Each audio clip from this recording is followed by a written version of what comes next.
5, 4, 3, 2, 1. Mr. Deputy Chairman, Sir, our railway system is the largest in Asia and the fourth biggest, perhaps in the whole world, employing about 20 lakhs of people. It was rather refreshing to note that for the first time in about 7 years period a balanced budget has been presented. Sir, this is very encouraging, especially when this has been done without increasing the passenger fares. However, it is a matter of some concern that about 70% of the revenues of the railways spent on establishment expenditure alone, and this aspect has to be looked into very carefully. Sir, it has been stated by the Railway Minister that the railway administration is now seeing the end of the tunnel. I hope that their seeing the end of the tunnel is not any illusion. They have also said that they are working on all the cylinders. But apparently, talking in technical terms, it appears that the cylinders still lack the compression, otherwise the performance should have been much better. Sir, there is another important thing to which I would like to invite the attention of the Honorable Railway Minister, and that is the Railway Board. It is a very familiar and popular topic of criticism in both the Houses of Parliament. Well, sir, it is high time that the Minister and the Government had a second look at it and took a view on whether the Railway Board has served its utility or still it is required to serve the railways and the country. Sir, this utility has to be established and only then the Railway Board is to be allowed to continue.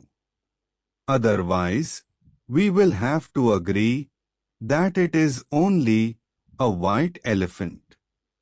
Sir, let us hope that these encouraging financial results will continue to be encouraging till the end of the year, although the railway financial authorities have not taken into consideration that impact of the additional dearness allowance which may have to be paid to the railway employees during the year, and if this is done, I am sure that the surplus that this budget has attempted to bring about will be upset and the whole working will be imbalanced and we will end up with a deficit budget at the end of the year.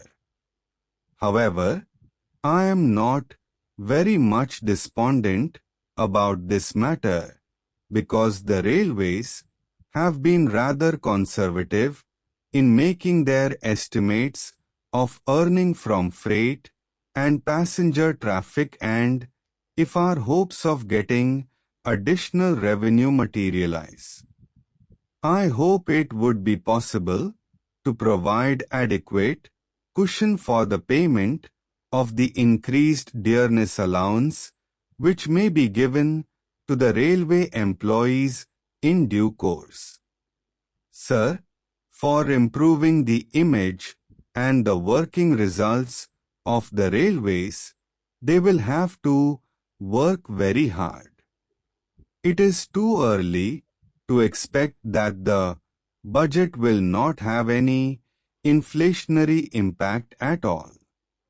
The gap between the revenue and the expenditure for the year 2004 to 5 is of the order of rupees 144 crores, and this is a very big gap, and I hope that this sort of performance will not be repeated during this year.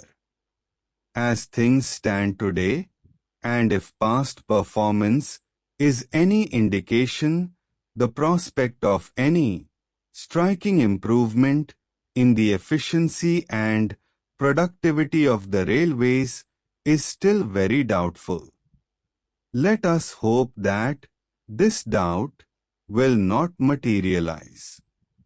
For instance, in the year 1995 to 96, the railways carried 200 million tons of goods traffic. But in the year 2005 to 6, it is estimated that only about 190 million tons of freight traffic will be carried.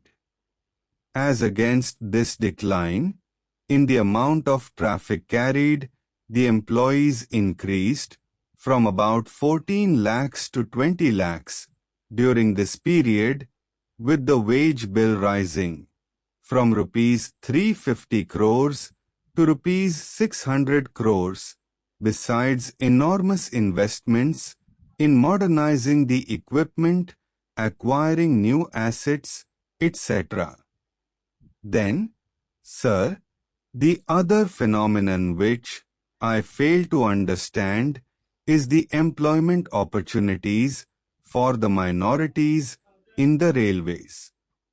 The minorities used to form a very appreciable percentage of the total employment in the railways. But today, sir, I think the railway authorities will have to try rather hard to work out a percentage for them. No doubt, sir, the Honorable Minister of State for Railways carries a lot of weight in the railway administration. But this weight is not at all balanced by a decrease in the employment opportunities for the minority communities. Sir, another important factor which I would like to mention is that efficient maintenance is the backbone of any transport system. It appears, however, that railway workshops have completely stopped doing any scheduled maintenance work for the last 2 years, and this has resulted in deplorable condition of coaches and wagons. In many cases, even the undercarriage maintenance is substandard.